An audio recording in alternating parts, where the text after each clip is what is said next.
the other two, although I thought the other two were pretty well run. For the record, I made those at promise.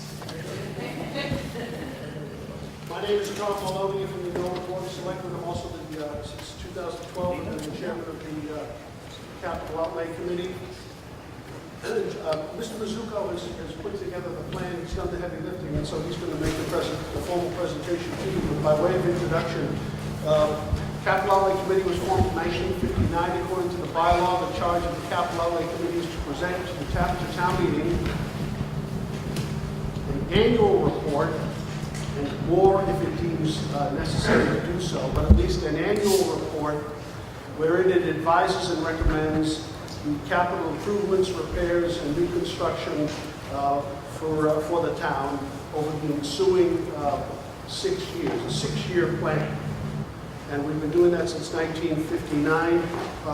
The members of the committee include Kevin Connolly, our vice chairman, Jack Lydon, Ernie Pachakowski from the planning board, Tim McDonough, who's there as the town assessor, Maya Bodenhofer, who's here representing the school committee, David Hajar, who's here, who will be representing the Board of Selectmen, I myself, and Mr. Connolly, and Mr. Lydon, and Mr. Lane, Matthew Lane. You might know Matthew from Chapel Street. We are all appointees of the town moderator according to the bylaw.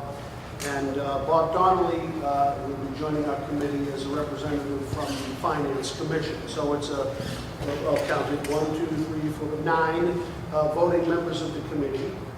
And we have 4 ex officio non-voting members, Mr. McQuaid as the town accountant, Charlotte Kennelly as the director of the library, Mr. Good, Mark Good, who is the treasurer, and Mr. Mazzucco, the general manager. So we have a 13-member committee, 9 of whom can vote, 4 of whom ex officio do not. Okay, so I'm going to turn it over to Mr. Mazzucco.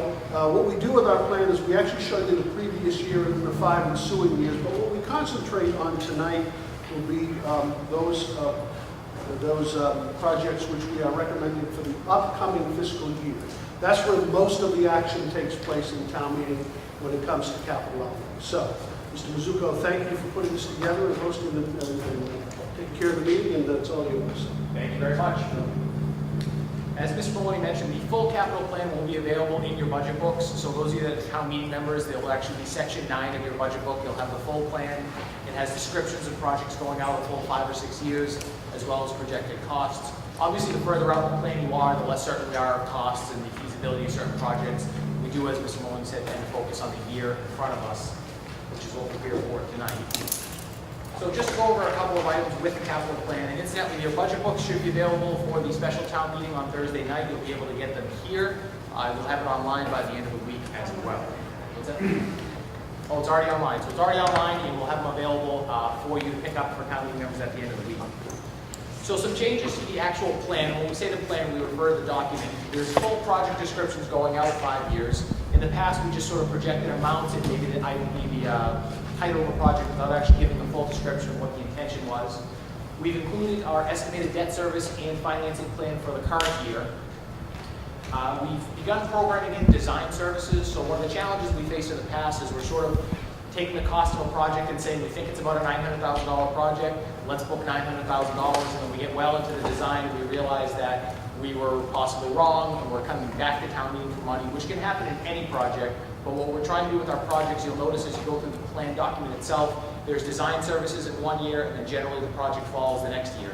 The goal with that is to get the project completely, whether it's a feasibility study or if it's a building, to get it completely designed, to have bid-ready documents, and that way when we're going forward with a bid, we have a much better estimate of what the actual cost will be. Sometimes we can actually go to town meeting with bids in hand, so we know the final price of an actual project. There's a few cases where we don't do that all in 1 year, we don't spread that over 2 years. If it's a relatively small project, if it's an immediate project, or if we have some recent examples of doing that project and we have an idea of what the cost is, and we'll show you that as well. There's a project tracking number system, as well as our full fleet schedule, so that's something we haven't provided to the public in the past, is a list of all of our vehicles and their projected replacements as well. The focus is on sort of the total asset investment, whereas in the past it was always sort of a focus on a dollar amount, and if it was X dollar amount, it meant it was capital. And one of the reasons that we've stopped sort of taking that approach, and the Capital Outlay Committee is actually going to look at that and decide what we want a dollar amount to be. but it's taking a step back and realizing looking at the assets the town owns, just looking at the dollar of a capital asset is not the best way to decide whether we want to take a look at it in our capital planning. Best example of that is vehicles. Sometimes a vehicle can be as cheap as $30,000 or $40,000. Of course, a fire engine can exceed $1 million. But this year we'll be spending, I believe it's close to $800,000 on vehicles town-wide. So one vehicle may be $50,000 or $60,000. So if we say, well, $50,000 isn't capital for a vehicle, that's fine. But our fleet as an asset, we maintain at a cost of between $500,000 and $1 million a year. Facilities are the same item. If we said, well, $150,000 renovation really isn't a capital project, that's probably true in many cases, especially for an organization like us. The town owns at full replacement value $500 million worth of facilities. However, if we've got 10 of those projects going on town-wide, all of a sudden now we're talking about $1 million investment in our physical plant. So we're trying to take a step back and make sure we're looking at it holistically. One of the other benefits to projecting and plan out the way we have over the next 5 years is we're going to be able to build a reasonable debt service model. And what that means is we can look at when we think larger projects are coming online, estimate what the debt service or the mortgage payment, if you will, for those projects will be. And then we'll be able to program them into years to keep our debt service roughly flat, or to know if our debt service is going up or intentionally going up. Now, for the smaller projects we tend to borrow for throughout the course of the town's fiscal cycles, that's not such a big deal. But if we have a 10 or 12 or a $15 million borrowing, we're going to want to know where that hits so that the debt service number doesn't jump up in one given year or crash in one given year and we think we have all this money and then the next year we're looking to make it up. So we're going to jump right into the actual projects. Can I ask one question? Sure. Just because something's part of the capital plan doesn't necessarily make it a report. Some of it would come out of the operating budget. Correct. In case of police vehicles or Yep, some items we place in the operating budget and we show in the capital plan because they're a portion of our overall asset investment. Vehicles are an example. We eventually would like to have DPW vehicles built into the regular operating budget because even though it's a capital item, we know that we need to invest a certain amount to replace that fleet every single year. That cost isn't going away. Police cruisers we replace 4 a year. We know we've got to replace cruisers because we can reasonably assume that we're going to want a police department each year. Fleets are the main item where you'll see that there's other areas where it's building investment or a certain amount of IT investment where you're saying, look, we know we need to spend X to keep it going. And some of our items are paid for out of free cash.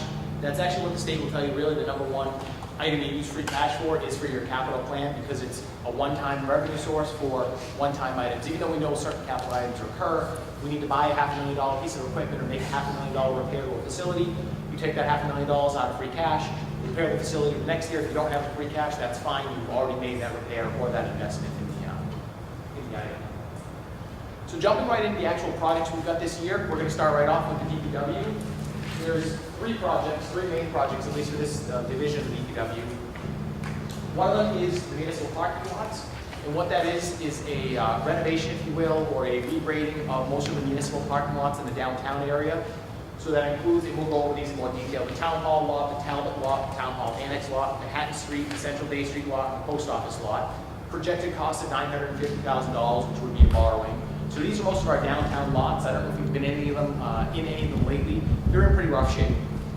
It's exceeded 25 years since we've done any substantial work on them. And we've been looking at trying to piecemeal a few of them here or there, and it keeps getting kicked around on the capital plan. But for bidding purposes and for construction purposes, we'd rather put them out to bid at once, get one contractor, get one bid for all the lots. Because some of the smaller lots are actually they're not a great job for a contractor to want to bid on, especially with our procurement laws, and we have to use certain bidders, and we have to use bidders with a certain size staff and everything to accommodate prevailing wage. It becomes challenging to do just one small little lot. The other two projects, the traffic signals at Washington and Short Street. In March of 2013, our traffic engineers recommended that we install traffic signals at Washington and Short Street. It's mainly for the pedestrians. If you know where we're talking about, it's right near sort of where Ospool and Brookside are. It's a heavily trafficked pedestrian area in the summer with all the activity at the pool, as well as the middle school being right down the road and the general business activity there, people walking around. So that would install traffic signals at the Washington and Short Street. And then the senior center parking lot is next up, and the senior center parking lot is, we're just looking at it a little bit differently because it's really not a dual purpose lot, whereas all of our other downtown lots serve a dual purpose. They serve the public during the day, they serve the public during the evening, they serve the businesses in the area, they're sort of the community's downtown lots. The senior center lot really is just a lot for that particular facility. It too is starting to have some frost heave issues, it's starting to have some water pooling issues, it's starting to bubble up. We'll get into a little bit more detail. And as you know, the clientele that use the senior center do not take well to falls and slips in the lot, so we want to make sure we keep it in good situation, in good condition. Not that anyone takes well and slips and falls, but yeah. Quick question about the Washington and Shore Street. Sure. Isn't that also the access for the trucks that bring in the cars that are going to be stored? Are they anyway For that way? Moore Street, Yeah. that project hasn't completed its permitting as far as I know, so it may be, but this is really about pedestrian safety more than it is I about realize that, the. but I'm just thinking that because some of the arguments that I heard were that if the truck is going to be making that turn, they're going to be hitting the curbs and stuff. So I'm just thinking about the future, if you're going to, they're going to be tearing up the new curbs, there might be a problem. Always a possibility. Mark, do you want to, Ryan, DPW Director? Yeah, as far as the car delivery, Mark or whoever's doing the project, they're not going to bring the cars down Shore Street now. They're going to bring them up to their upper lot up on Moore Street, Subaru, Pleasant. So they're not going to have to make that turn that they talked about early on in the project. So okay, so I'll ask you. Yep, and again, we're focusing on, it's really a pedestrian safety project, so we are designing it for the pedestrians and the heavy pedestrian use in the area. So as you can see, here's the Talbot lot, 229 spaces, estimated cost of $450,000 right behind Bagels. Here's sort of downtown, or it's all part of downtown. You can even see by the imaging of it, so the lot's been patched as many times as we can patch it. Some of the other ones, you can really see the crack sealing that we've been filling in. As I mentioned, these are dual-purpose lots. They serve our downtown as well as being municipal lots for municipal services. The Town Hall and Town Hall Annex lot. So this here is the Town Hall lot, where the general manager parks right there. You can notice this is what we refer to as the Which Town taken Hall. at 7:30 at night, you see how many boys are still. Exactly. You'll see this is, we refer to this as the Town Hall Annex lot. So this building here, the print shop, the town actually owns this building here. We received a rent payment for that. This lot serves employees of Town Hall and a few of the light department during the day, as well as a few DPW employees. In the evening, it actually serves the restaurants, the theater, the downtown. It's also parking for Town Hall when we have public meetings at Town Hall as well. So again, you can see quite a bit of crack sealing here. So we've done what we can do to keep the lots up over the years. The annex lot having 57 spaces and the Town Hall lot being 26 spaces. This is the theater lot. So again, as you can see, we've been patching the lots for many years, doing everything we can do to try to keep it up and running, but it's getting quickly to the point where we're just patching on top of our patches, Incidentally, one of the other items we're doing when we go through the design process of a lot, we're not really looking to reconfigure them. There may be some slight reconfigure if when the DPW sits down and does it, moving some spaces around, gains us some additional spaces, or moving things back or forward. But we're also looking to make sure we install the infrastructure underground for future electric vehicle charging stations in the lots. So we wouldn't actually own the charging stations themselves, but we're going to make sure we have any underground work we get done as well. Somebody had asked me about landscaping of the lots. We would of course include it wherever we can include the landscaping in the lots, but just a brand new parking lot will actually look a lot better than our current war zone parking lots that we have. So 95 spaces, $122,000. The post office lot, again, these lines here are evidence of either cracks or cracks that we've sealed and continue to seal. We use crack seal, it helps extend the life of the pavement to the life of the parking lot. The challenge being it still eventually at some point has to be replaced. You can't have a whole lot that's nothing but crack sealing. The Central and Day Street lot. So the challenge with the Central and Day Street lot is that a portion of this lot, actually two small portions of this lot, are actually owned by other business entities. The town has maintained it going back 50 or 60 years. We're going to try to seek some sort of an equitable cost recovery for them for the portion of their lot that we would technically be paving. But this is just the way the land has been arranged since the 1950s. I'm sure at some point we could look to buy the portions of the lot we don't own from them. The cost would probably not be too favorable to the town, but we may have to decide at some point do we go forward whether or not we can seek some sort of an equitable cost recovery for them from that. So, any questions on the parking lots before we move on? And we can always come back to them. Yes? Just a question, who did the Shore Plaza parking lot? Is that Whoever did it is not who you're going to hire. Standing watching all the water puddle out from the store and the drain was up here. I walked into one of those puddles coming out of CVS last week myself, so I will find out the name of the contractor. I can assure you they're not going to be somebody we hire to touch any of our parking lots. That project, I think, is going on 12 years now. Yep. Just on the Savage Center, you're only doing the senior center portion of it, you're not doing the... Yes, we'll get to that in just a minute. Any other questions on the municipal lots? When's the last time you were paved? Bernie? Couldn't hear the question. Last time the lots were paved? Well over 30 years. So Bernie's been here 42, and doesn't recall it happening. So it's quite possible that it's happened, but put it this way, we don't have a good record of the last time they were done. That's how long ago it was. So we've gotten our good value out of the lots. So as we said, the Washington short traffic signals, estimated cost of about $590,000. I did have somebody ask me, is that cost appropriate? That seems awfully high. And the answer to that is both yes and no. Yes, it is appropriate, and no, I don't think it's reasonable. I think traffic signals are awfully overpriced, but that's unfortunately what traffic signals end up costing. We at some point have to look at doing all of Manhattan Street. That would probably be a $3 or $4 million project. I should have gone to the traffic signal building business. But this is, again, the area that we're talking here. Again, Hall School being right here. It's a very busy intersection, and the focus is on pedestrian safety here. So this is the senior center parking lot. We are looking at reconstructing this portion of the lot here. We haven't yet decided on what the future of the Savage Center is, so I think at some point, if there's a desire to repave that lot, that may come up as a use. As of a couple of years ago, it was a low-use lot. 5 years from now, it could be a heavy-use lot.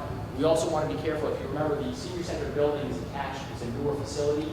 We've got to decide at some point, the Savage building, what the future of that building is. It is similar to the Coakley, a 15-year-old building. We wouldn't simply replace that with a brand new school, but at some point, we're going to want to take a look at our capital investment in that building and decide if we're really going to be operating that building 5 or 10 or 15 years from now. So I don't know if that answers your question, but it's this portion of the lot here as well as the entryway. Question in the back? Just on the school committee meeting last week, they talked about needing to find a place to park the school buses now that the lot on Morse Street has been sold. So could that be factored into repaving at the Savage Center if you repaved the whole front of that building? I think the with question is grass? really, where is there enough space for the buses, and where does the space go? Since the preschool moved over to Savage Center, the parking has filled up quite a bit, and there's sometimes a challenge of finding enough parking now. So we could pave any area we find for the school buses. It's finding if there's enough room there. I guess I wondered if eliminating the grass in the front. You making talking that here? market. Yeah. I suppose it's possible. The school committee would have to give that land over and decide we want to do it. And there again, would we invest $100,000 or $200,000 in the parking or the paving of that portion of the lot if we're not sure we're going to be having a facility here in 10 or 12 years? And I don't know the answer to that question, but certainly a possibility. Question? Go I ahead. mean, part of the argument's been that the senior center's there, so we can't do anything with the building, so, because it's connected to the building, so that seems to be a little bit, I don't know, just doesn't necessarily make sense. I just think if you take a step back and look at the quality and condition of the facilities, I mean, the new Coakley will end up costing us probably the total cost of $80 to $100 million, so the town will be on the hook for half of that.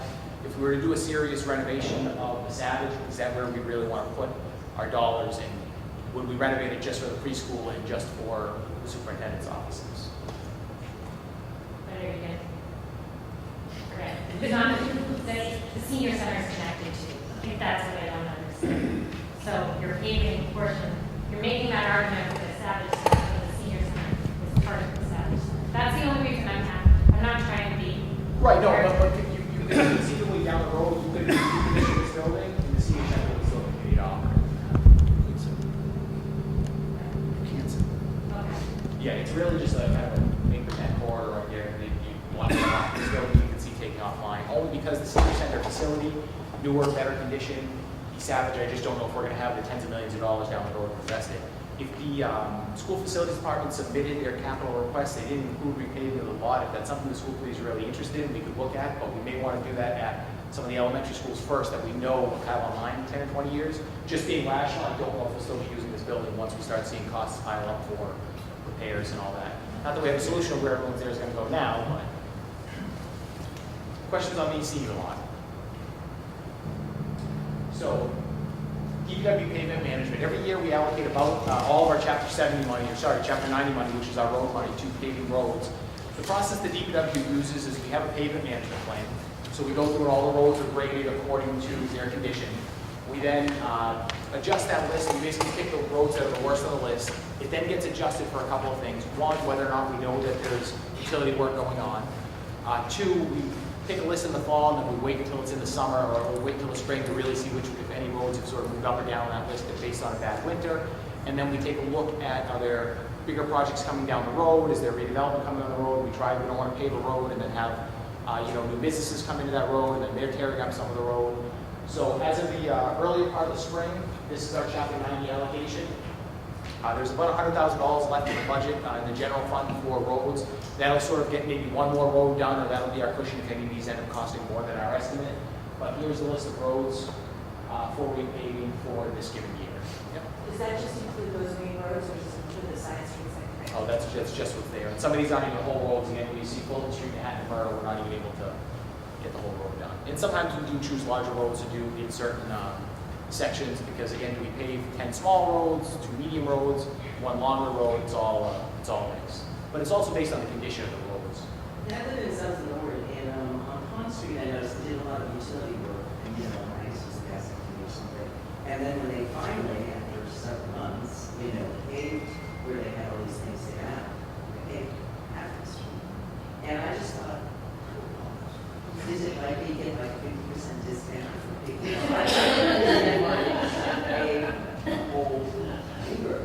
It just seemed kind of insulting. They're out to make a buck, so they don't want to spend anything they have to. They're required to put the road they disturbed back in usable condition.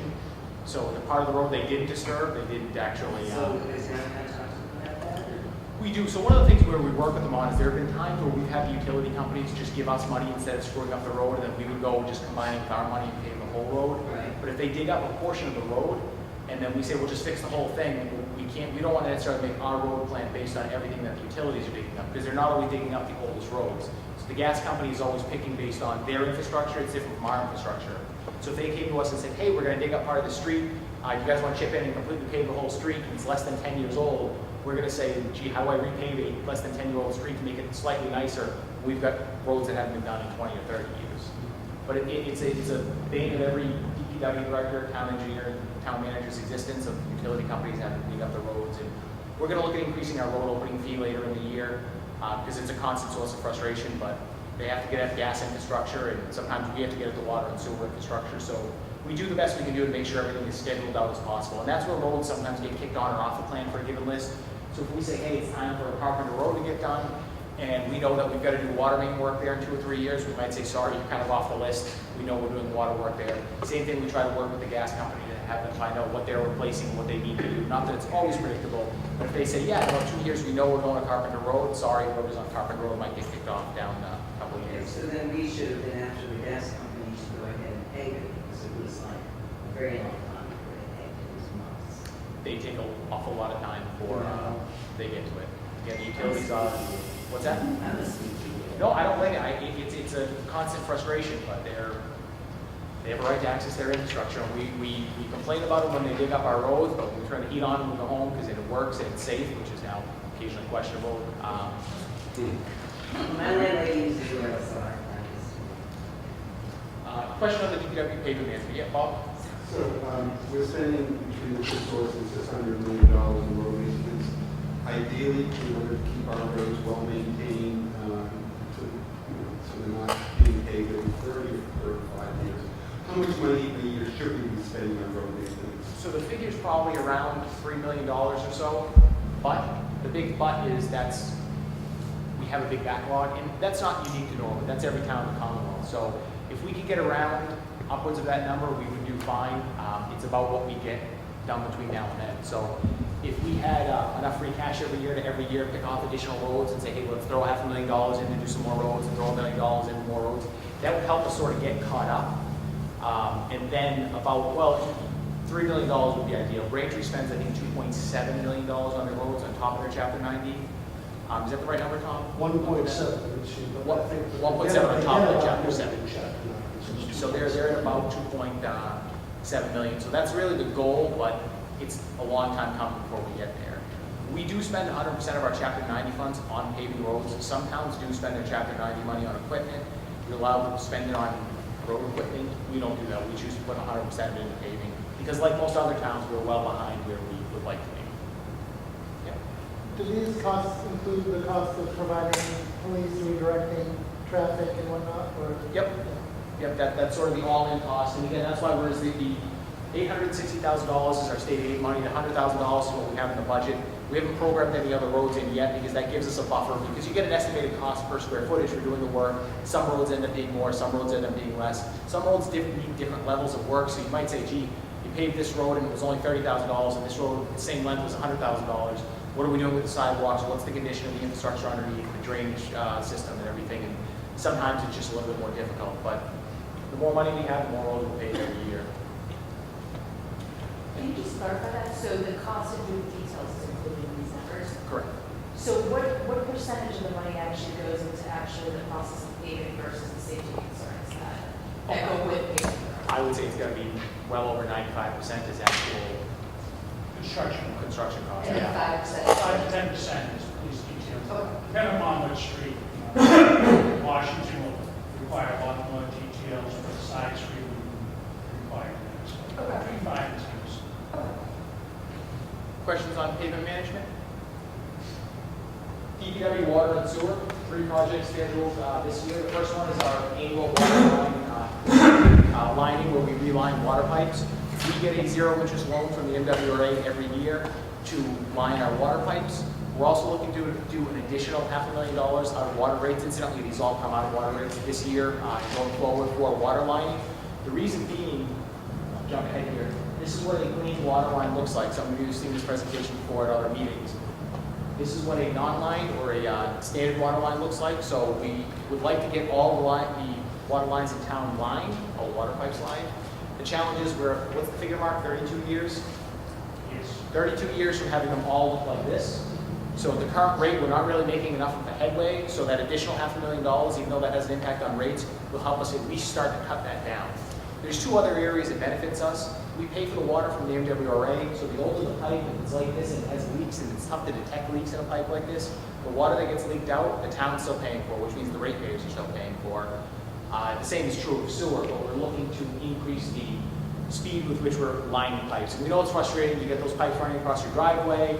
We're digging up the roads, and here we are complaining about not enough money to pave the roads, and we want to dig them up even more for water. But it helps with the water pressure too.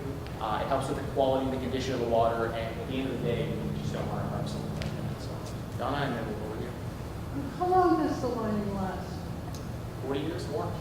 40 or more. So if we had tons of money, by the time we're done, we'll just be having to reline them all again. That's kind of the goal. It'd be nice to get them all lined and then maybe take on some other water quality projects. I was going to ask, how do you prioritize where you do the work? You go to the oldest pipes first? Generally, it's the oldest infrastructure. And where is that?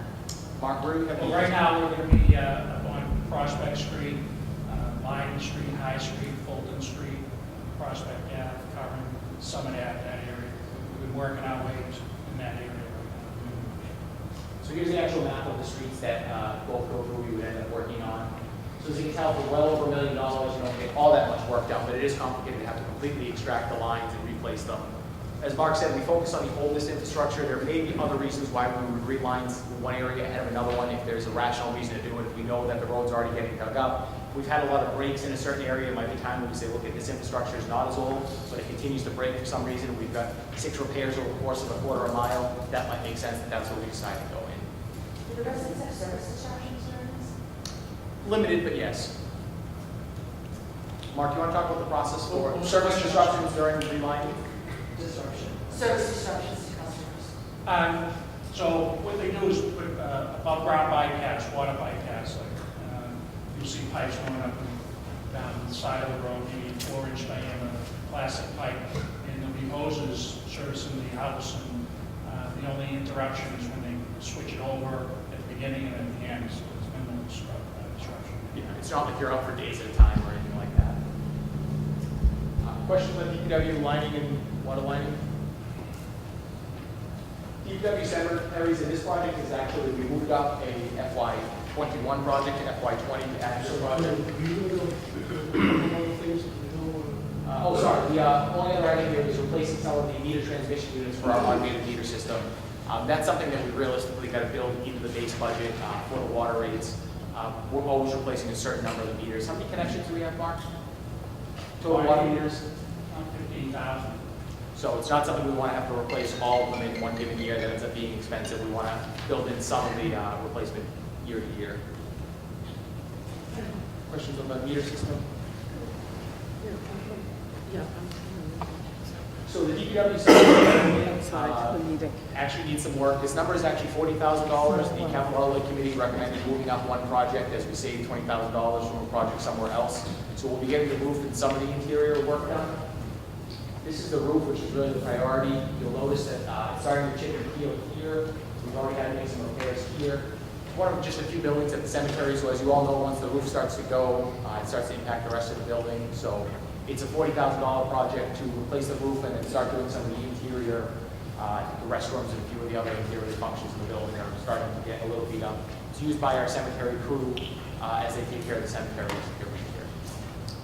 Questions on the cemeteries? Cemetery roof? Information technology. 3 projects scheduled for this year in information technology. Replacement of network switches, replacement of laptops and desktops. These are all at the schools, so as you can see, we're replacing switches at the elementary schools and middle school, laptops district-wide, and then some of the desktops district-wide. So it's just sort of a regular replacement of some of our IT equipment. Here again is something where we really should have more money built into the operating budgets to accommodate routine IT refreshes, but we just sometimes don't have the money and flexibility in the IT budgets. Yep. Is there a reason for laptop replacements? Is there other tools for smartboard interaction that we can't just use Chromebooks? These are teacher laptops. They're teacher laptops. These are the laptops that are provided to the teachers to do all of their work, all their grades. Okay, got it.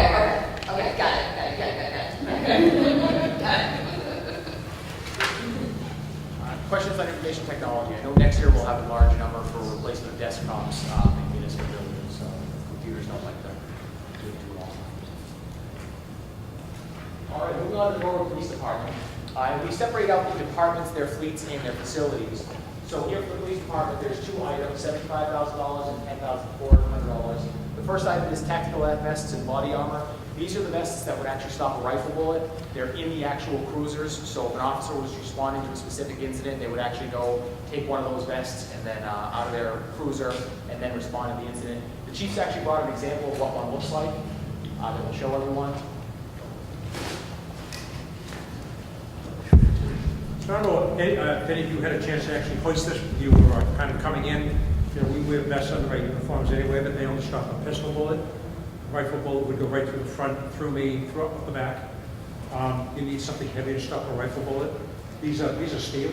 That really, I haven't weighed it. I don't know how much it weighs, but I can toss this to you and you could let me know.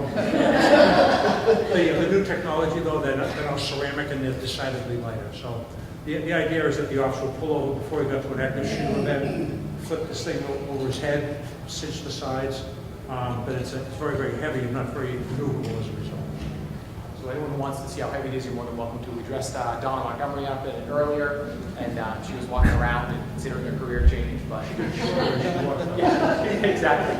So again, it's just a routine replacement of safety equipment for the police department. The tactical helmets are included. This is an example of, again, when they look forward to the vest, there's a tactical helmet. The equipment every 5 to 10 years actually gets lighter, it gets safer.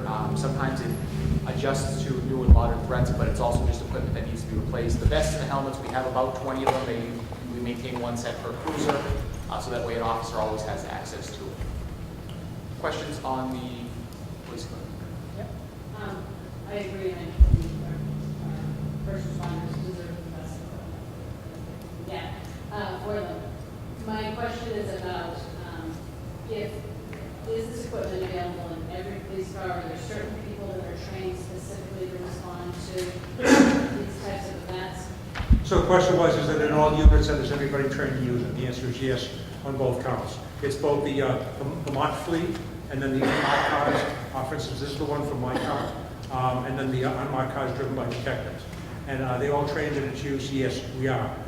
We don't wear it all the time, but there are training exercises where we have to put that on, put on a helmet, cinch the vest, that kind of thing to make sure everybody knows how to operate it. It is the kind of equipment you hope you never have to use. Absolutely. You may have said this and I missed it, sorry. But why would the decision appear to be have this in free cash rather than part of the chief's budget? So there's a couple reasons. Well, the reason we don't just put it into an operating budget is the operating budget is maxed out. There's no other funds in there without cutting something else. Similar Even to to the override? correct, there's nothing added for police capital. It's also really a one-time item. So while we'd like to hit a base number where we know that the police department needs a certain amount of equipment a year, these really are every 10 to 15 year purchase. So when you put something into the operating budget, it cuts against the levy limit that you have. Similar to the school technology, I mean, if you look at, there's $130,000 worth of technology there, $140,000 worth of technology. For a $42 million operation in the school department, we should have $140,000 built into the budget for regular IT replacement. The challenge there, what else do we take out of the budget? So do we go and cut 2 teaching positions over here to always have enough money for IT? It's sort of tough. There's also limits on borrowing for, we're regulated in how we borrow and what we borrow for by the Commonwealth of Massachusetts. So small equipment, I think you're limited to 5 years for a borrowing, so we'd be borrowing for relatively small and expensive equipment. But sometimes it's just a matter of, this is how much free cash we have to spend, this is how much we think we can borrow, and some of it's a little bit picking and choosing, just to get it done. So are you confident that we'll be able to put money back to free cash at the end of this fiscal year? We always hope that we close with money going into free cash, but as the budget gets tighter and tighter, we max out our revenue sources, and as we cut budget lines, what ends up happening is that does cut your free cash generation. So if every year we're going, you're shaving, you're not having anything left. And that then hurts your free cash generation. Same thing in your labor accounts, your salaries, and your benefits, where if you always say, well, cut it down, cut it as close as you need it, what happens is then you have no buffer, no give. Questions on police equipment? The picture, Chief, the picture of the home, is that necessarily that standard throughout, or do you have choices that you can pick, and one that impacts the right one for the fire? Look, that's the helmet that we use now. That's in every unit. Those are about 25 years old in steel. And when you put them on, if the person before you had a smaller head, it's not going to fit. If they have a larger head, it's going to kind of dance around. The ones they have now are much lighter material. They're actually a little bit smaller. They're cut in other areas. And when you put it on, it's got a dial in the back. And you spin the dial and it tightens on your head. So, and that's really what we use it for, because, like I said, they're not assigned to officers, they're in units. So you really want to be able to put that on, have it fit right away, without needing to take it off and try to adjust the straps and that sort of thing. Yeah, question? Older equipment is still functional, and is that recycled, or what happens to it? Yeah, I was actually thinking of the way, and we haven't looked into what we could do with that, or what else we might be able to use that for. I'd have to look into it. I know with vests, they usually, sometimes they get dumped at an academy, sort of a training item, but it becomes sort of defunct safety equipment that, they end up in a landfill somewhere. Questions on the police equipment? This project at Coakley Middle School has actually been moved to the fall. We don't need to say yes or no to this next section of it, but the first process of replacing the Coakley Middle School is to borrow funds for the initial design of the feasibility study. The estimate for that's about $1.5 million. Eventually, going forward with the whole project, we will receive reimbursement from the MSBA, the Massachusetts School Building Authority, for about half of that cost. Sometimes it goes up from there. We programmed it in the plan because we know it's coming down the pipeline, but we'll likely have this on a warrant in the fall, fall special town meeting, because we don't need to borrow right yet for the project. Questions in general on the Coakley Middle School project? Or facilities, public safety building. The public safety building is now, I believe, 17 years old, so we say the art was constructed. It's still overall in fairly good shape, but the building is starting to age. It is a 24/7 facility, so there's a number of projects that we're taking at the building to start the process of making sure we're not letting it fall too far behind. The first is design services for the updated community room. If anyone that's been in the police community room, it's not really the furniture in the room per se, is the AV system in the room is now a little over 15 years old. It's not functioning that well. Sometimes when we have an event in there and NCM's filming, only one of us actually has access to the internet. The audio has a problem with the mics that we can't have the back of the room and the front of the room mic. And while it's a great room for community events and some community presentations, we actually use it mostly for police training and fire training. We save a lot of money by hosting a lot of trainings here in Norwood, where our officers, instead of having to travel out, are able to go here. And usually we're able to get a few in the class for free by hosting the meeting here. But we're just getting to a point where everyone loves using our room, and we love using our room, and you go in there and none of the equipment actually works. The pictures don't necessarily do it justice. There's a broken chair there. The furniture's not really a concern. But it's just the AV equipment that is in there is not functioning. We also have the room as a backup, known as an EOC, or a Backup Emergency Operations Center.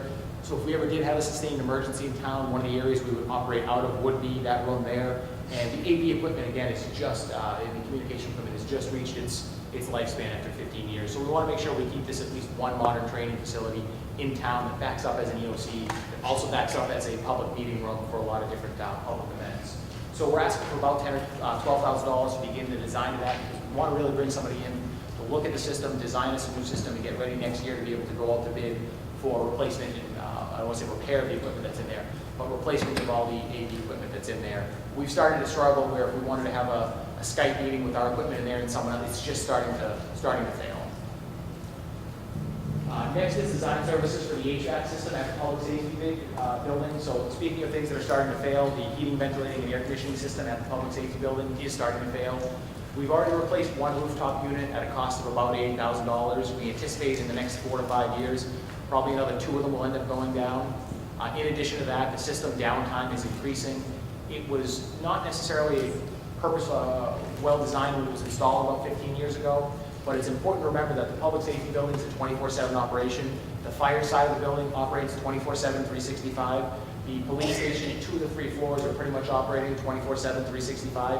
The admin floor on the 3rd floor ends up not operating usually late evening hours or overnight, but the system itself gets a lot more use than a traditional office building. So rather than sit there and every other year have to spend another $100,000 or $150,000 on a new rooftop unit, tens of thousands of dollars in repair, it's time to actually fix the system and repair the system going forward, or actually replace it with a new system, knowing that this is going to be a public safety building for probably the next 30 years, because the average lifespan of a building like this is around 50 years. Yep. Can you put solar panels on the roof of the public safety building? How are they put? We'd have to take a look. I don't know from the design of the building. I know there were some challenges when they designed it, when they built it, but we're sticking solar anywhere it can go. The roof is also starting to have some issues up there, so we're probably going to have to replace that within 5 to 6 years, and that would be a perfect time to do the solar. You don't get what you used to get out of the building anymore. Upgrade to LED lighting is just, Donna, did you have a question? Oh, no, I can wait. Okay. Just to upgrade to LED lighting, so it's replacing as many LED lights as we can. We'll get some reimbursement through the light department for this project, and it'll help us reduce the electric cost overall for the building as well. It's one of the last facilities where we can make, there's 2 here on the plan, where we can make a rather large investment in LED lights and really get that investment back. The stainless steel toilets in the holding cells. So in the police department, we're not a jail, we're not a prison, we have holding cells. Chief, what's the longest we hold somebody? Maybe a weekend? Anywhere from Friday afternoon till Tuesday morning on a long weekend. So maybe a long weekend as long as we hold people. The stainless steel toilets actually look like this. And what's happening is they're starting to fail, and all the components are inside. One of the challenges is when we need to make a repair, it's not as simple as just going in and fixing something with a toilet. The whole unit has to be disinstalled, deassembled, put off, the repairs made, and then reinstalled. So it's not like you can just run in there with a wrench and fix the toilet. The other 2 problems are, because it takes so long and it's not as simple as just going in. I mean, I've always gone into the bathroom and you fix this, or you take a screwdriver and twist this or that. You're taking that whole cell offline for usually a couple hours if you can get somebody in to repair it. Our police officers are great at keeping us safe. They do not double as plumbers, so we don't necessarily want them trying to do too much work. The cost of it, and you're also taking the cell down. So we've had times where there have been 2 or 3 of these out of the 6 or 8 cells that are down at a time, and all of a sudden we're not able to hold folks. And as you can imagine, if you're trying to prosecute somebody and you're in front of the judge, and you talk about the first 8 hours they spent at the Norwood Police Department without the toilet working, it's not going to bode well for you to try to get a conviction. Not that it's about the conviction rate, it's just that the equipment is starting to fail. It is a little bit specialized, and again, it's not simple as just go in there and take a wrench and fix something with it. You've got to take the whole unit off, fix whatever's wrong, put the whole unit back on. It's quite a pain in the ear. So that project will replace these stainless steel toilets. And last for this building is the design services for the kitchen upgrade. The kitchen in the fire department is about 15 years old, as is the rest of the building. Wasn't necessarily designed for the commercial kitchen that it is. So if you think about the fire service, we man 15-man or 15-person shifts 24/7. They're generally eating 3 meals out of the kitchen every single day, all being prepared for 15 people 3 times a day. Gets a lot more use than a typical residential kitchen. Anyone who's worked in food service, if you've ever worked in a commercial kitchen, you know you generally don't see are cabinets, because they generally don't work well to actually working in a food service environment where you're feeding that number of people. You can see signs of the HVAC system failing here. This is a broken cabinet, more broken cabinets. This actually, the picture looks a little nicer here. That's where the floor has been torn off and had to be replaced. So the kitchen's starting to fail. It was only really a residential grade kitchen when it was put in to begin with. So because 15 of our officers generally every day eat 3 meals a day there, it's time to actually get the kitchen designed with the plan that next year is when we would actually put the money in to remodel the kitchen once we get it designed. Somebody asked me, do we really need design money for a kitchen? The answer is yes, it is a commercial grade kitchen. There are codes specific to public safety buildings. And rather than just take a risk and go to Home Depot and say, hey, what would a 800 square foot kitchen cost, and take an estimate and go with it, we want to be a little bit more cognizant with the taxpayer money. We'd rather invest a little bit of money, make sure we're getting a proper design that meets code, and that we're actually getting something that will last more than the 15 years we've gotten out of it. Questions on the fire department kitchen? Yep. What's on the fire department kitchen, that's on the building? Sure. Are there any problems with water now getting into the building? The roof is starting to leak. We'll see that in a couple I of years. understood that you thought it was on a wetland. One of the doors by the vestibule does get water in it, but that's not because of a drainage issue. That's mainly just the doors were sort of poorly designed and the snow builds up and the water kind of goes in under the door. We're trying to correct that this year. Chief, you ever had any flooding issues in the building recently? Years ago they used to, but flooding. Yeah. In any kind of design or new building in Norway, does Norway require green, attention to the green? Redesign. Yeah. We don't have a requirement. I'm not opposed to the concept of building buildings to LEED standards. So there's a high level of energy safety and energy saving standards. Most of these renovations are relatively small scale at this point. If you were to completely gut and remodel the building, you might be able to look at getting it up to sort of that LEED silver or LEED gold standard. It's tough in a remodel, and then it depends on the type of the building. So we did not go with the LEED standard for the light department facility. The main reason is that 3/4 of the building is just a warehouse that we're only really kind of trying to get to 50 degrees to begin with. The rest of it's a relatively small office space. So the dollar amount you have to invest to take an existing building, get it to that standard, especially when most of the building is actually just a warehouse, you would never see it in a cold storage warehouse, I should say. You never really see that investment back. For these particular items, I don't think there's really any different green standard we could go to, but energy efficiency is always at the forefront. Well, what about any new buildings coming in? I don't know if New York is tax rates like a lot of towns do to new developments. Is that part of the requirement for any kind of tax break is to make it LEED certified? There's not, I don't know if we can make a requirement to have it energy certified for LEED certified. What we might be able to do that we're going to start looking at next year is whether or not we can offer a lower permit fee if somebody were to design a building to LEED standards. That's really how you would end up doing it. The average home, the permit fee is just a couple $1,000s, so it's a little bit tougher there. But if you think of somebody building a $30 million office building that's paying $1 million or $400,000, $500,000 permit, if there's something we could do there and say, hey, we'll cut the permit cost if you build it to standard, that's something we may be able to do. We're going to start looking at that next year. There might be smaller ways you can do it. If you put a green roof on, for instance, what can we offer you? I know the downtown zoning overlay district that's on the warrant for the special includes a density bonus for green design and things like green roofs. So if you can get 12 units into an area, or 15, whatever the number is, if you build it to a certain standard, you're actually able to put more units in. Questions on the public safety board? The Civic Center, another aging facility. This is an example where we're doing the design services and the borrowing in this, should say, in the project in the same year, for two reasons. One, the elevator is failing at the Civic, and two, we're doing the town hall elevator, so we're reasonably certain we're going from one project into the next that we can get the project within the cost amount. We did increase initially, this was $200,000. We're now seeing from our engineers that the cost is going to be closer to $300,000. The Civic Center, in addition to being our recreation facility, is also an emergency shelter. It's also a voting location. We actually were panicking earlier in the year as the elevator didn't work during the last election. We managed to get it up and running, sort of running right at the end. So it is a critical elevator to make the facility ADA accessible. It's over 30 years old, so the elevator has just reached the end of its lifestyle. Normally, if you're doing good capital planning, we'd say, okay, we know it's getting up there, let's do the design and see if it really needs to get done. But this is a project we need to get going as soon as possible, especially before the next national election. The other issue on the facility with the Civic Center is the exterior. About 17 years ago, we did some work on the exterior. It is a stone plaster building with an exterior. We are starting to see some areas where it's cracking, and it's actually falling off the building.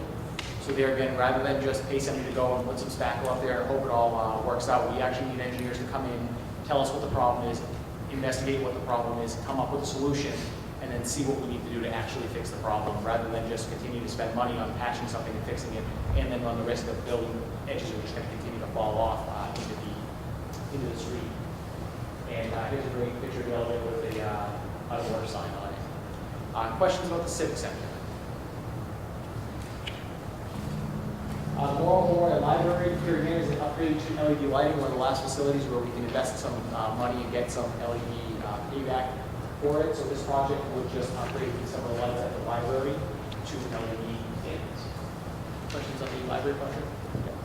How is electricity billed back to the town? So, For town facilities? so in a sense, pretend we don't own an electric company, we pay our electric bill just like anyone else does. Same as schools? Yep, same for the schools. And we can't have a rate that's lower than what we reasonably have to charges us to, or what it reasonably costs us to provide the electricity. So we can't be like, all right, here's a way to save money. Let's have a half a cent per kilowatt hour rate for everyone. Nor can we just lose the meters, which is my other solution to try to save some money. But unfortunately, none of that is legitimate. Even though we own the electric company, we have to charge ourselves for our electricity. So it's charged at cost, basically? Yeah, but basically, the town budgets for its electricity just like any other ordinary, and you cut a check to the light department for that bill. Unfortunately, no free electricity. The same is true for water and sewer. Although, if you lost it, the airport project, generally every year we have a capital project at the airport. Most of these projects at the airport are 5% town funded, 5% state funded, and 90% federal funded. So this project will replace the wildlife fence, which is about 20 years old. Our cost would be about $90,000. The project itself approaches $1 million. You'll notice two things here, right into our level wetlands here, where there is rusting at the bottom.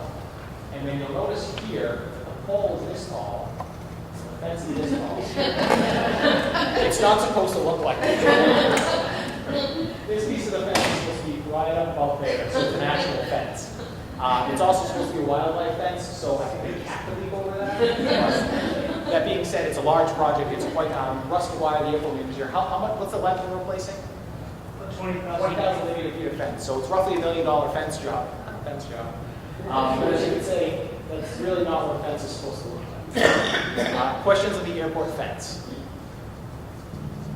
Parks, playgrounds, and open space. This is also a project that is in the plan, but it's likely to be kicked off until the fall. The main reason being that the developer or the owner of the property isn't quite ready to make the sale to the town. We're looking to use Community Preservation Act funds to acquire about 7 acres at the end that we refer to as the St. Streets in South Norwood. So there's 3 streets sort of in a row. There's a parcel back there that we'd like to acquire for parkland and open space. We may see this either next year or on a fall special town meeting warrant through CPA funds, but the owner is not ready to go through with the sale at this time. Is that part of the land that also includes the bond purchase or the? It is. It's part of that whole, the parcel spreads both sides of the river, and originally they're going to build on their part, and they would sell this part to the town. That deal is now somewhat in question, but we still think we'll be able to acquire for a reasonable price that 7 acres. Who would we be buying it, the actually? And whoever, at this point, we don't know. Okay. It's one of these issues where there was a land deal, and there were 2 people negotiating, and somebody thought they had a sale, so we said, okay, well, we'll buy it from you. Now they may not, it may be somebody else, but we've expressed interest in the lot. We've also expressed that we would not be happy with anything going on that lot, like open lot storage or a factory or something. An example where we've been a little bit aggressive in our land use planning is that lot is actually zoned manufacturing. Well, there are 3 residential streets, very dense streets that you drive down, and they just kind of end with this little wooded lot. It does not make sense for there to be anything manufacturing there. You can see it being residential, but certainly not a manufacturing use down there. The infrastructure isn't set up for it. So it will be a good open space acquisition for the town. We're just going to wait for somebody else to figure out what they're doing with it, or buying it, or who it's getting sold to. But this won't be on this year for approval. It may be in the fall or next year as a CPA project. 3 vehicles in the DPW fleet scheduled for replacement. A 10-wheel dump, a utility truck, and an asphalt dump truck. Total cost a little over $200,000. This is truck 49. You can read it there. It's got about 118,000 miles, and it's in okay shape, I guess. Scheduled replacement 2007. Another 2007 unit, estimated cost $50,000. This one has 142,000 on the odometer, and a little check engine lights actually on there. And then last but not on lease is a 2002 10-wheel dump at an estimated cost of $160,000. Again, the size of the vehicle, you get a lot more out of the bigger vehicles, of course, than you do just a typical pickup truck. Some folks have asked before, well, why aren't we just buying used vehicles? Well, the challenge is we're running vehicles, buying them new and running them for 10 or 12 years if they're sort of a standard pickup truck, and then if it's a large truck, we're running it for 15 or more. So buying used vehicles may save us a couple of dollars, but then at the end of the day, if we're running them for 12 years, there's just really no value in buying used frontline vehicles. However, the DPW does sometimes buy used equipment if it's not really frontline equipment, if it's something we only use every now and then or every once in a while. Occasionally we pick up, I think last year we bought a used, what did we buy used last year? Roadway snow blower. Yeah, so something that if it also failed, it would be critical, but these are our frontline vehicles that we always generally replace with a newer model. Do they have to resell them? It's minimal. More often than not, they're likely to get scrapped. We also have an unfortunate, we can put things out to bid through a website that the state lets us use, but usually when we're running them out, they're pretty beat up. We try to get the best price for them. Sometimes we keep a couple back as spares depending on the size of the fleet. We're not perpetually growing the fleet, but if you know you got a vehicle that's not great, it's not that reliable, but you can keep it as a spare vehicle. They sometimes get cycled down to other departments as well. Rec usually gets used vehicles. The engineering department usually gets either a used vehicle or they just run for 12, 14, 15 years because you don't need the same level of reliability as you do with the frontline vehicle. Sometimes we'll keep them for parts just if we know that they're a vehicle that we're using. I actually suspect the 10-wheel dump rather will probably have a little bit of resale value, but nothing substantial. Questions on the DPW fleet? And the whole fleet schedule of all the vehicles we own is actually in your capital plan, which you'll get Thursday. It's already on the website.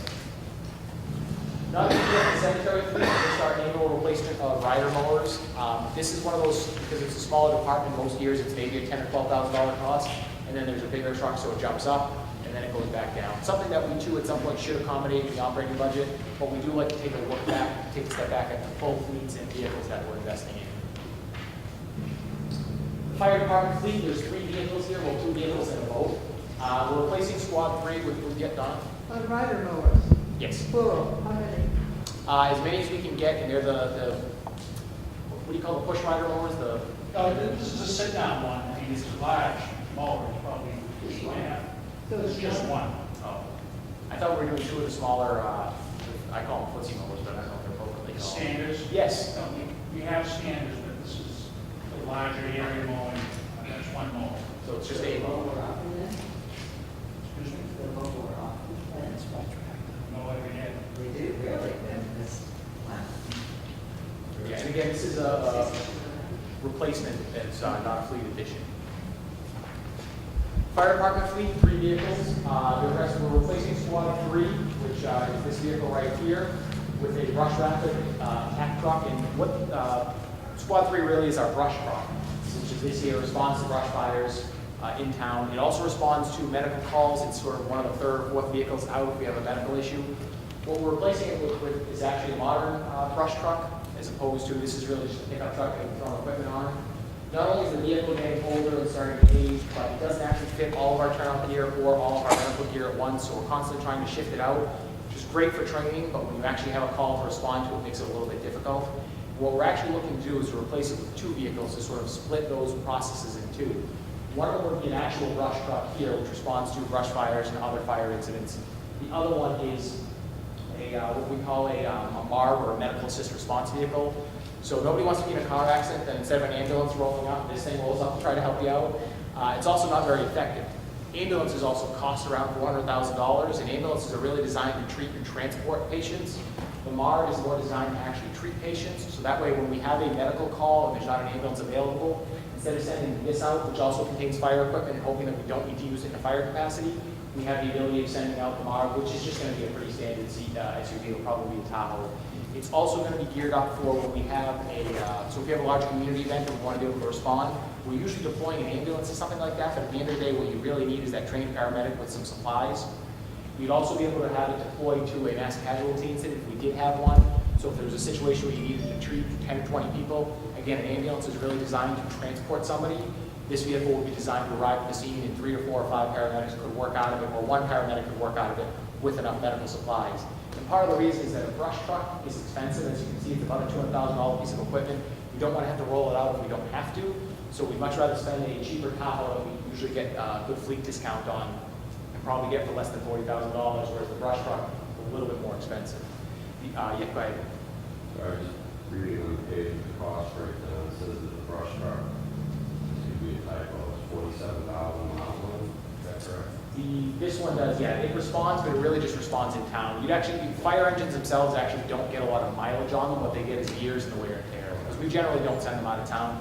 We do mutual aid, but usually by the time you get a ladder truck all the way over, we're really only going 1 or 2 towns over. We're never sending them. The low mileage is normal. Yeah, we, Are we going to try to at some point move to more energy efficient fuels? when they're market available for They're expensive. large vehicles, it's not just that they're expensive, it's there's really, the police cruisers are looking at a hybrid cruiser that would be market available for large fire equipment and large heavy DPW equipment. They just really haven't put it out there yet that would work. Question in the back? Could we consider phasing out its use instead of replacing both uses at once, replacing maybe one this year and another in the subsequent year? The challenge is we're currently doing both of those things right now. So this truck is currently doing double duty. It's doing it the best it can. If we said, well, this year, let's just get the brush truck and not get the MARV, the challenge is are we then going back to trying to do medical response with this vehicle as well? And even though the vehicle will be a little bit bigger, they make them larger now, we really want to equip one of them for fire and equip one of them for EMS because they're going to respond based on what the need is at the time. The suggestion that I was hinting at was maybe forego the replacement of the brush truck, part of its job, and just focus on the MAR for this year and what that would mean for budget and for planning down the road. It's a possibility if we just kick this vehicle off. What we suggest is we kick this vehicle off here and just start the MARV and continue to use the brush truck. But the truck is aging. It is getting to that point where it's hitting the 10-year mark.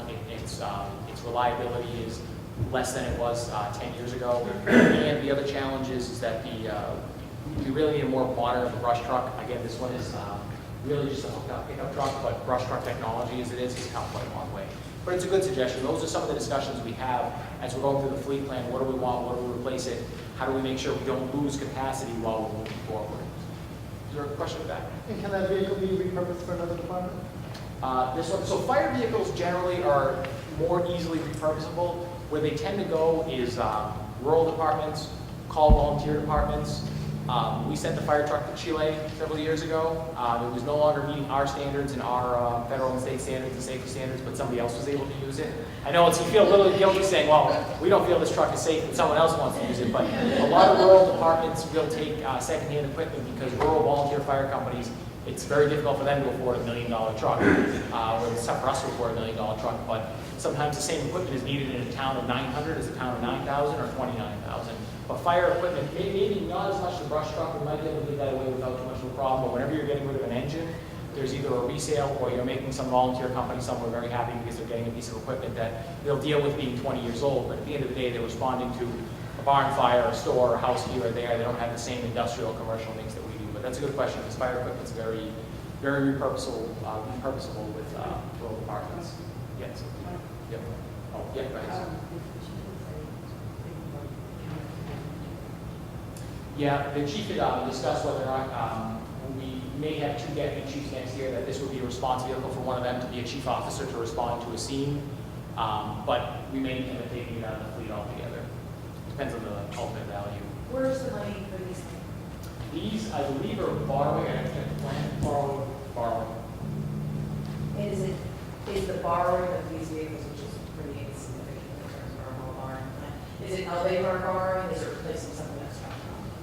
So the debt service as a whole, we look at it as a total. None of this debt will hit the FY20 budget. It'll hit the FY21 budget. The total increase will be about $30,000 in the debt budget. So we try to keep it within that sort of area of what's going up and what's going down, so that it's not a giant increase.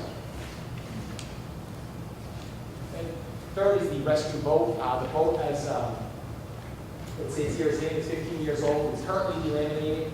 The life cycle for these boats is 10 to 15 years old. It's one of those emergency tools that you just want to try to replace when it's ready to go, when its timeline is there, because we never want a situation where we all of a sudden don't have the boat working properly. As you can imagine, if we go to deploy, and I know the likelihood of a water rescue is limited in town with our limited water sources, but we never want to get there and not have the boat work. We just don't want to take the risk. For the costs, this is a small piece of equipment that is just worth replacing when it gets to its life cycle. Similar to police cruisers, we could probably run police cruisers longer than we do. The challenge is that the reliability then decreases, and you need a different level of reliability for public safety equipment as you do, sorry Mark, public works equipment where, you know, if the plow truck breaks down, it's an issue, but we can just grab another one. You never want a police cruiser breaking down or an ambulance breaking down on its way to or from a run. Even though it's always happened that I've had ambulances break down 3 months after I bought them, but, you know, manufacturer's issues, so we're going. Questions on the fire fleet? The police fleet, this is our annual replacement of police cruisers. We maintain 20 police vehicles with an average age of 4.5 years. We're on a 5-year replacement plan. Realistically, the sort of best practice for police cruisers is to get rid of them after every 3 years. 3 to 5 is probably the standard. I've gone 7 or 8 in some cases, which is not reliable. So they get a lot more wear and tear than your typical municipal vehicle, your typical personal vehicle. So this is built into the operating budget because we know we have to replace 4 of them every year. We'd eventually like to do that with the school transportation fleet as well as the DPW fleet, but there again it comes into conflict with everything else. Police cruisers is a little bit more difficult to borrow from because we don't even want to run them 5 years if we don't have to. They are really just $40,000 vehicles, $40,000 to $50,000 when you include all the equipment. So police vehicles are built into the operating budget. Yep. Do you sell those then, for the used ones? I mean, I've seen people buying it. I used to, when I worked in Caribou, Maine, we got rid of a Crown Vic, man. Those things were worth a fortune to get rid of, but they don't make Crown Vics like they used to. The Chargers having any in the resale market? We traded that. Oh, you trade it? We traded against the cost of the time. But by the time we get that old, they don't break us an awful lot. We get a lot of miles, but then a lot of idling time, which is another issue with the cars, but the police cars have a lot of idle time, not just run time. Yeah, that's And yeah, we'll be switching over the fleet over the next several years. We're moving away from the Chargers. They're not as reliable as we would hope them to be. The Crown Vic was sort of the gold standard of police cruisers for a long time, and I know a lot of police officers are sad to see the Crown Vic go. There's towns all over the country where every town manager and engineer and everyone, the vehicle they're driving was a Crown Vic because you always had Crown Vics. The challenge with the Chargers is they're not very repurposable. The small Explorers that a lot of departments use will eventually be switching over to those, or there may be a similar model. Those have a much better reuse repurposability, where you can give that to the rec department, you can give it to the engineering department, you can give it to somebody else to use for a pool car, whereas the Chargers are a little bit more difficult. The base figures are including, when you said possibly hybrid vehicles? So right now, this is just for replacing them with, we're probably doing 1 more year of the Chargers, is that correct? Well, the cars we're buying now are the Ford SUV, Explorer SUV. The next cars we get in will be, we've already ordered. The Michigan State Police does testing for police vehicles for the country, and they recently tested a hybrid model that seems to work. It's not quite market ready yet, but as soon as once there's a market ready police vehicle that is a hybrid, I'm sure we're going to want to go with it. Not knowing yet what the cost is, I can't guarantee we'll do that. They may come up with a market ready police hybrid that's $90,000, and we're certainly not going to do that. But as soon as there's something market ready that's pursuit rated, that's what we want to go for. I'm just thinking because you're talking about the idle time, the hybrid vehicles obviously cut down on the idle time. Yeah, absolutely. The challenge is really that pursuit rating. It's its ability to accelerate, engage, and it's the overall reliability of the cruiser. I used to call it supercharging, but the ability to make it go. But we're excited that there's a possibility that there could be a hybrid on the market for a while. It's just a matter of time of somebody knowing that cities and towns are looking for it. I don't know if anyone's doing Priuses or Chevy Bolts or anything like that for police cruisers yet, but we'll get there hopefully within a couple of years. The school transportation fleet, just 2 vehicles being replaced. Now we contract out our buses for regular transportation. This is special ed transportation. So 2 vehicles, a wheelchair van and a Ford E-150 van. We're not transporting kids in an F-150. We probably need to replace 1 to 2 vehicles a year. We do have the full fleet schedule in the budget books. This is an example of a school transportation vehicle. Again, you can see it's rusting here, it's dented there, and about 143,000 miles. So the vehicle needs to be safe, the level of reliability. You still want the vehicle to be able to get to and from school, and we're just scheduled for 2 replacements for this year. Questions on the school transportation fleet? And just if I didn't make that clear earlier, we contract out the big buses, we run special ed and small buses on our own. So the fiscal 2020 summary, now this includes the Copley money and the CPA funds, which maybe actually not be, won't be approved at this year's town meeting, will be a special in the fall. So we're looking at about $7.5 million if you include the both of those projects. These are, again, the various sources. Free cash is our surplus revenue. Borrowing, that's the amount of money we borrow. Rates cash is for our water. So if it says rates, that's really water or sewer rates, or electric. If we had an electric project on the docket this year, we don't. Those of you who have been town meeting members do know that last year we approved the construction of a new light department facility, so that was sort of their big capital project for a while. The operating budget, that's our police cruisers, what's built into the operating budget. CPA funds, Community Preservation Act funds, we may not actually use for the acquisition of that lot. That lot acquisition may not actually happen until the fall. And then this is our annual NWRA borrowing and our Chapter 9 funds. This amount of money would be borrowed for the middle school. Now, I'm sure you can read every single number on this sheet up here. But what this is this is our what we call debt service analysis. So this just shows how much debt we're going to be paying for the projects we're borrowing for this year. And these numbers do need to be updated a little bit. But so the FY21 budget, the debt service number would go up by $489,000. Now that sounds like a big increase, but there's about $450,000 of debt coming off. That means debt that we've paid off. So it's about a $30,000 or $40,000 delta. We haven't factored in the borrowing for the Dean Street culvert yet, which is sort of an emergency borrowing, but that won't have too much of a substantial input. So this is what will get added to the FY21 budget, and then the number decreases from there. Of course, it is a projection based on interest rates and where we are now. So if we decided we didn't want to, let's see, do the elevator at the library, it would decrease that amount by that amount, but not till the FY21 budget. So the FY20 budget that we'll be voting on at town meeting won't be impacted by any of these borrowings one way or another. Does that make sense to everyone? This total number right here, that's the total amount of outstanding debt the town has. Now that's between the town, that includes the high school, that includes all the utility debt. So the number of at $104 million seems really scary, but when you factor all of that in, it's actually not such a high number. Questions on the debt service analysis? And here we're just projecting out, this is all again in your actual budget, where we're funding different items from. Folks at town meeting do like to see where the money for a particular project is coming from. Some folks at town meeting, I mentioned this I think Saturday, they wish they want to vote individually on every single item, but some people don't like to do that. So there's no consensus, so we're kind of taking a middle of the road approach where it's going to be a vote by source.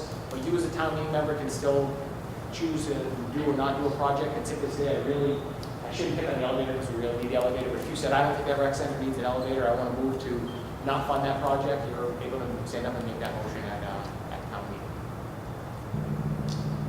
So, if you have questions, we can still take questions here. We've got some of our department heads, but if you have questions between now and town meeting, because all these items will be on the annual town meeting, so that's not until May, feel free to reach out to myself or Bernie Cooper or any of the department heads that have projects here. So that's Chief Brooks, that's Mark Ryan, Russell Dwyer. Any questions you have as a town meeting member, if you want to take a look at the equipment or the facility that's being worked on, by all means you can do that. Just please get in touch with us ahead of time and let us schedule it. We just don't need 27 people showing up at the police department looking at a cruiser, or Chief Maurice walking in the morning and there's 10 people there who want to see what it looks like when they cook breakfast. We have no problem showing folks the equipment or the facilities that are being worked on, but by all means just call us ahead of time and give us a little time to make sure we can schedule it and we have staff there to show you around. Any further questions on any of the items in the plan, Mr. Moore? Just one thing, the capital outlay committee did vote unanimously to recommend the menu of capital projects that you see here as part of the 5-year plan. And the Finance Commission voted 4-0 on August, early August, first week of August, to endorse the plan as well. Quick question on the Chapter 9 funds. Sure. Is that based on projections without the operational override, which I thought included about $270,000 or $209,000? Correct, it is. It's based on the non-operating, what we'll call the non-override budget. That Chapter 90 money won't change because that's money from the state. If the override goes forward, there's $250,000 for roads included in there. So that's several more roads we'll be able to pave a year. Again, the goal is every year to try to build up that amount of money we're paving for roads. It does come into competition with everything else, and there's just such a big jump we've got to make, that help will help us get a couple extra roads in every year. Because right now, the $100,000 that we have programmed in is really just enough to cover any overages from the projects we have projected. Other questions on the capital plan or facilities? All right, thank you, everyone. This has been filmed by NCM, so it'll be up and available in a few days to be replayed. The budget is online, and as well, you'll get your copy for your town meeting member. Thank you, everyone. Thank you.